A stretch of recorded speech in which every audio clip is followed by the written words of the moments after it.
Mesdames et messieurs, bonsoir et bienvenue aux 20h sur CamNews 24 et ITFM 103 depuis Garoua.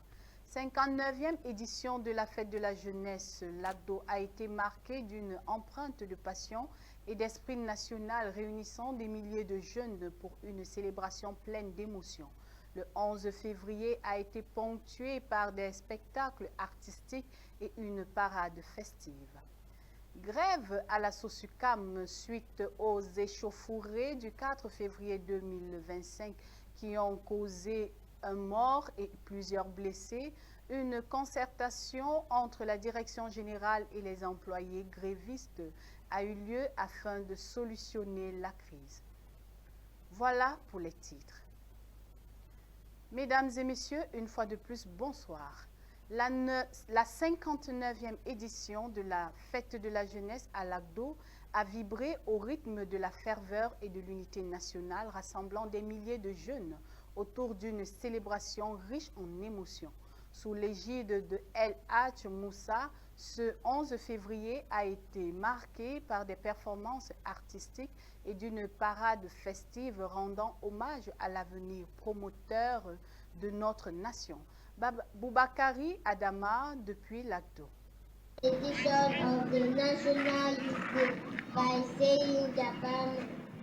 Bienvenue dans l'arrondissement de l'Agdo où s'est célébrée la 59e édition de la fête de la jeunesse. Placée sous le thème « Jeunesse, maturité et responsabilité pour la consolidation de la paix, de la sécurité, de la croissance économique et du processus démocratique ». Sous l'œil bienveillant du sous-préfet El Hadj Moussa, une cérémonie empreinte de chaleur et de convivialité s'est tenue, rassemblant les cœurs et les esprits autour d'une cause commune. La journée a débuté en beauté avec l'exécution solennelle de l'hymne national, chanté avec ferveur par les élèves du lycée technique de l'Agdo.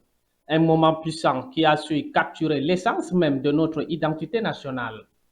Au fil des heures, les invités ont été conviés à prêter une oreille attentive à l'hymne de la jeunesse, interprété par les appelés du service civique. Ce chant vibrant a résonné comme un appel à la mobilisation des jeunes, porteurs d'espoir et d'innovation pour notre nation. Puis vient le moment tant attendu, l'audition du discours émouvant prononcé par le chef de l'État, son Excellence Paul Biya, diffusé le 10 février à 20h. Ces paroles ont touché le cœur des jeunes présents, leur insufflant courage et détermination pour bâtir un avenir meilleur. Après cette allocution marquante, le public a été invité à suivre la parade du 11 février dans l'arrondissement de l'Agdo. Un spectacle grandiose s'est alors déployé sous nos yeux ébahis. Les participants ont défilé fièrement, arborant le drapeau national, la devise et l'effigie du chef de l'État. Une banderole portant le thème de cette 59e édition de la fête de la jeunesse au Cameroun flottait majestueusement au gré du vent. La parade a été subdivisée en 3 tableaux captivants. D'abord, les écoles maternelles ont émerveillé l'assistance par leur innocence et leur enthousiasme débordant. Puis ce fut au tour des établissements publics et privés de l'Agdo. Plus d'une centaine d'écoles ayant répondu présent pour célébrer cet événement mémorable. Les établissements d'enseignement secondaire et technique ont également pris part à cette fête colorée. Les écoles de formation se sont jointes à ce défilé festif, témoignant ainsi de l'engagement collectif pour une jeunesse dynamique et promoteuse. Les mouvements et associations légalisées ont immortalisé ces instants forts par leurs performances vibrantes avant que se clôture la parade avec la participation des partis politiques tels que le RDPC, le Parti camerounais pour la réconciliation nationale PCRN, le MDC et bien d'autres. Enfin, la cérémonie s'est achevée dans une ambiance conviviale et chaleureuse avec un cocktail offert à la résidence du sous-préfet. Un moment privilégié permettant aux convives d'échanger idées et visions pour un avenir radieux. Ainsi s'est déroulée cette journée mémorable à l'Agdo, symbole d'espoir et d'engagement pour nos jeunes. Un rendez-vous annuel qui rappelle que l'avenir appartient à ceux qui osent rêver et agir. Grève des employés à la SOSUCAM. Après les échauffourées qui ont fait un mort et plusieurs blessés le 4 février 2025, une concertation a réuni la direction générale et les employés grévistes, bref, toutes les parties prenantes pour une sortie de crise. Au sortir des échanges, des mesures favorables ont été prises, d'où l'appel à la reprise du travail. Ghislain Kougan. Le mouvement d'humeur de forte amplitude survenu à Cotin, dans la région du Centre, le mardi 4 février 2025, n'a pas laissé indifférent, eu égard au bilan faisant état d'un mort et de plusieurs blessés dans des affrontements entre travailleurs saisonniers grévistes et forces de l'ordre. Cette situation regrettable, née d'un retard dans le paiement de salaire, selon la société sucrière du Cameroun Sosucam, a provoqué l'arrêt de la campagne de récolte de canne à sucre et l'activité de l'usine. Contrôlée à 74% par le groupe français Somdia, la grève des employés de Sosucam a tout de suite suscité l'inquiétude et l'indignation de l'eurodéputée française Marina Mesure, qui a interpellé la Commission européenne sur les conditions déplorables des travailleurs dans cette firme. Non sans qualifier de répression sanglante, les échauffourées entre grévistes et forces de l'ordre. Il faut cependant dire que dans une note d'information signée du tout nouveau directeur général de Sosucam, Jean-Louis Lissio, a rassuré l'opinion publique nationale et internationale d'une concertation organisée avec toutes les parties prenantes ayant donné lieu à l'adoption d'une série de décisions allant dans le sens de l'amélioration des conditions de travail des employés. Parmi celles-ci, la revalorisation du salaire de base des manœuvres de catégorie 2A de 1000 francs CFA passant de 56 000 à 55 000 francs CFA mensuels, la revalorisation de la prime mensuelle de salaire de 150 francs CFA, de la prime mensuelle de salissure de 150 francs CFA passant de 600 à 750 francs CFA par mois et la revalorisation de la contribution mensuelle employeur pour les agents d'exécution saisonniers de 500 francs CFA etc. C'est donc au regard de ces réajustements que le directeur général de la société sucrière du Cameroun Sosucam a invité le personnel à la reprise du travail le 8 février 2025. Il convient de rappeler que la Sosucam emploie environ 7000 personnes, dont 90% de saisonniers.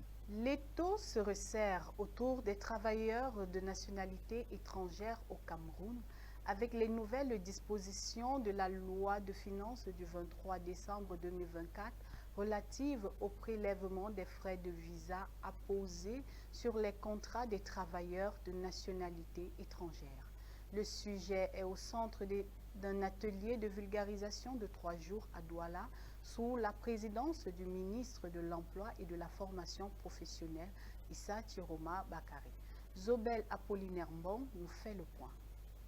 La loi du 23 décembre 2024, promulguée par le président de la République son Excellence Paul Biya, portant loi de finances du Cameroun pour 2025 sur les frais de visa apposés sur les contrats de travail des travailleurs des nationalités étrangères, porte exclusivement sur les frais de visa apposés sur les contrats de travail des experts ou consultants des nationalités étrangères et des pénalités.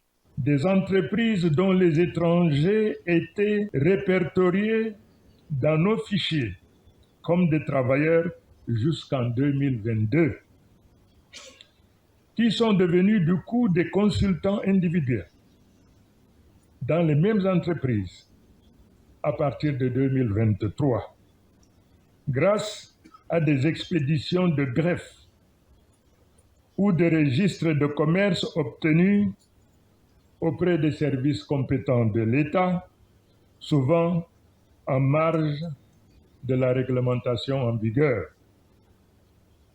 Certains travailleurs étrangers se sont fait établir de nouveaux actes constitutifs chez les notaires pour devenir des actionnaires ou des gérants associés sur papier sans un véritable capital d'investissement. Les effectifs concernés sont assez importants. 15 à 20 personnels de nationalité étrangère par entreprise. La loi des finances du 23 décembre 2024 apporte des éléments nouveaux à celle du 27 décembre 2022 relative au prélèvement des frais de visa apposés sur les contrats de travail des travailleurs de nationalité étrangère et qui présentait déjà quelques dysfonctionnements. Tout employeur faisant recours à un travailleur de nationalité étrangère en infraction aux lois et règlements en vigueur est puni d'une pénalité équivalente à 3 mois de salaire et traitement brut par personnel de nationalité étrangère employé en situation irrégulière.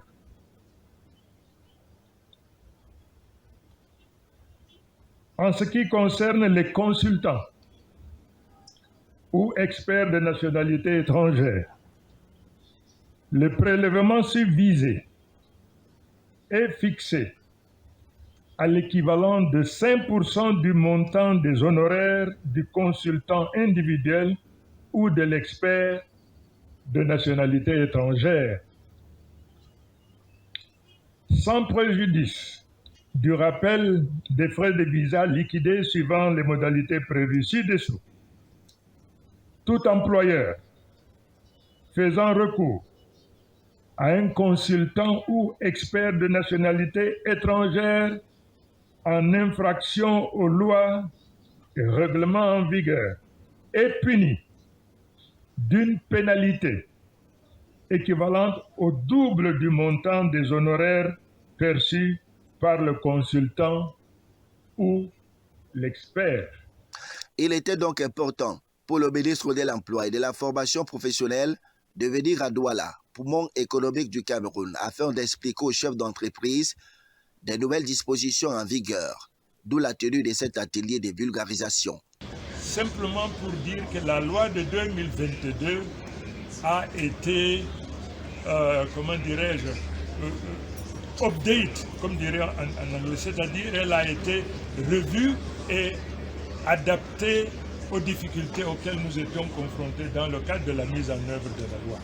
Cette loi, simplement, aujourd'hui, interpelle tous ceux qui sont des experts, des copropriétaires, de tous ceux-là qui passaient à travers les interstices, n'est-ce pas, de la maille qu'on a mise en place. Aujourd'hui, tout étranger qui travaille au Cameroun est interpellé et concerné par cette loi. Le gouvernement camerounais, par le biais du ministre des Relations extérieures, a déjà pris langue avec les représentants diplomatiques des pays étrangers au Cameroun afin que ceux-ci puissent davantage sensibiliser leurs ressortissants. Les statistiques non exhaustives font état de 60 000 étrangers vivant au Cameroun, dont près de 15 000 Chinois. La loi des finances sur le prélèvement des frais de visa apposés sur les contrats de travail des travailleurs de nationalité étrangère vise à protéger les citoyens camerounais dans leur propre pays de l'invasion étrangère, leur permettant de contribuer de manière significative au développement économique du pays. Toutes les entreprises installées au Cameroun doivent avoir comme DRH le Cameroun. Qu'il s'agisse des entreprises européennes, américaines, asiatiques ou chinoises. Je voudrais donc que ce soit compris par eux. Les DRH doivent être des Camerounais. Les DRH doivent être des Camerounais. Faute de quoi, ils n'ont pas de place ici. Fini donc la tolérance administrative. Tous les étrangers exerçant au Cameroun devront désormais se conformer à la loi. Transport, circulation interrompue sur la nationale numéro 12 durant 48 heures. En effet, la création du parc national Mabet-Bet à l'extrême nord Cameroun suscite des tensions au sein de la communauté Toupouri, mobilisant les habitants contre ce projet jugé imposé. Les manifestations révèlent des préoccupations concernant l'accès aux ressources naturelles et à la perte de l'identité culturelle. Boubakari Adama nous donne plus de détails. Cela fait pratiquement plus de 48 heures qu'il n'y a pas de circulation sur la nationale numéro 12 à l'extrême nord Cameroun. Les Toupouri ont décidé d'utiliser la réplique pacifique pour exprimer leur mécontentement. Les autorités administratives présentes sur le lieu n'arrivaient pas à sortir selon leurs souhaits et ont été obligés de faire appel à des renforts. Depuis plusieurs semaines, la tension s'est intensifiée, culminant le 6 février dernier avec des manifestations qui ont paralysé la circulation. Les habitants de Kourbi, à l'extrême nord Cameroun, expriment leur mécontentement face à un projet qu'ils jugent imposé sans consultation préalable. Les revendications des manifestants se concentrent autour de 3 axes majeurs. Tout d'abord, ils soulignent la menace pesant sur leurs moyens de subsistance. En effet, les ressources naturelles du parc constituent une source vitale pour leur activité agricole, de pêche et de cueillette. La fonction publique, c'est pour vos enfants. S'il n'y a pas quelqu'un à la fonction publique donc, disons que vous avez jugé la fonction publique comme une affinité familiale. Voyez, nous avons accepté maintenant la terre. La création du parc, selon eux, limite considérablement l'accès à ces ressources essentielles. Ensuite, un sentiment profond d'injustice émane des voix locales.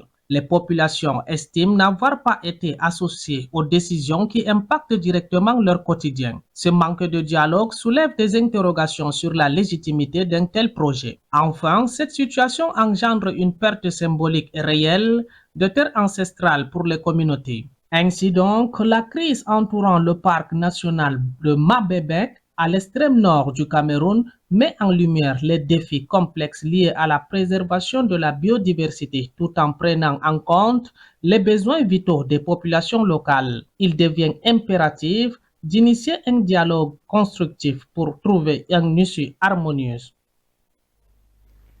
Autonomisation des femmes. La problématique était au centre d'un atelier à Lagdo dans la région du Nord. Sous l'initiative de l'ONG UNOA, 150 femmes ont pris part à des formations sur la saponification et la teinture. L'objectif étant de contribuer à leur indépendance financière et à favoriser le développement local. Avec Boubakari, nous avons le point. Dans la commune de Lagdo, une initiative remarquable a pris forme du 1er au 3 février 2025. En effet, plus de 150 femmes ont eu l'opportunité de se former à la fabrication de savon et à la teinture. Un projet soutenu par UNOA en partenariat avec Plan Cameroun International. Cette formation s'est déroulée au Centre de promotion de la femme et de la famille, un lieu emblématique dédié à l'épanouissement des femmes. Ces sessions de formation visent non seulement à transmettre des compétences pratiques, mais aussi à renforcer l'autonomie économique des femmes de la région. Grâce à ce programme, elles acquièrent le savoir-faire nécessaire pour créer leur propre entreprise, contribuant ainsi au développement local. La fabrication de savon et de teinture représente une véritable opportunité pour ces femmes qui peuvent désormais transformer leur talent en source de revenus durables. En favorisant leur émancipation économique, cette initiative s'inscrit dans une dynamique plus large de promotion du genre et d'égalité des chances. Les bénéficiaires témoignent avec enthousiasme des compétences acquises et partagent leur vision d'un avenir meilleur pour elles-mêmes et leur famille. Cette formation est bien plus qu'un simple apprentissage. Elle est le symbole d'une volonté collective d'avancer vers un avenir où les femmes jouent un rôle central dans le développement socio-économique. Ainsi, à Lagdo, grâce au soutien du Plan Cameroun International en partenariat avec UNOAT, et à l'engagement des participants, s'écrit une nouvelle page dans l'histoire de l'autonomisation féminine. Un bel exemple d'initiative qui inspire et ouvre la voie à un avenir promoteur. Mesdames et messieurs, c'est la fin de cette édition sur CamNews 24 ITFM 103 depuis Garoua. Merci de nous avoir suivis et surtout agréable fin de soirée. Au revoir.